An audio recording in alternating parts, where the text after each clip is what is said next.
बोला. नाही, मला बोलायचं होतं. बोला. माझा प्रश्न प्रवीणजी नाही. तुम्ही तो वॉशिंग मशीनच्या बाबतीत जो विचारला ना, प्रवीणजी, आता तुम्ही त्या साधूचं हत्याकांडात आरोपी असणारा माणूस तुम्ही बाहेर काढला, चांगली गोष्ट आहे, त्याच्याबद्दल अभिनंदन तुमचं.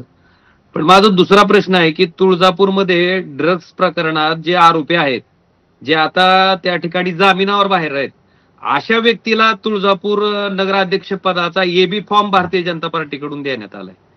नेमकं काय प्रकार आहे हा? कारण तुमच्या पक्ष नेतृत्वाच्या लक्षात आलं नसेल तर मला लक्षात आणून द्यायचंय. कारण ड्रग्ज सारखा महाभयंकर हा सामाजिक विषय आहे आणि अशा आरोपामध्ये जर कुठलाही राजकीय माणूस त्या ठिकाणी समाविष्ट असेल तर अशी मंडळी राजकारणातनं त्या ठिकाणी पुढे येता कामा नयेत. ती खड्यासारखं वेचून, पार्टीची जबाबदारी आहे ती, प्रत्येक पार्टीची जबाबदारी आहे की ही मंडळी खड्यासारखं वेचून बाजूला फेकून टाकली पाहिजे. पण तसं होताना दिसत नाही. मला वाटतंय तुमच्या पक्ष नेतृत्वाच्या हे सुद्धा प्रवीणजी त्या ठिकाणी लक्षात आणून द्या. प्रवीणजी काय उत्तर द्याल्यावर? निश्चित निश्चित निश्चित निश्चित हा विषय ओमराजेंनी त्या दिवशी पण मांडला होता. याची सगळी माहिती आमचे तिथले नेते राणासाहेब असतील, तिथले संघटनमंत्री असतील, यांच्याकडनं पक्ष नेतृत्वांनी घेतली असेल आणि जर जर खरंच असं असेल तर निश्चित पक्ष या बाबतीत योग्य ती कारवाई करेल.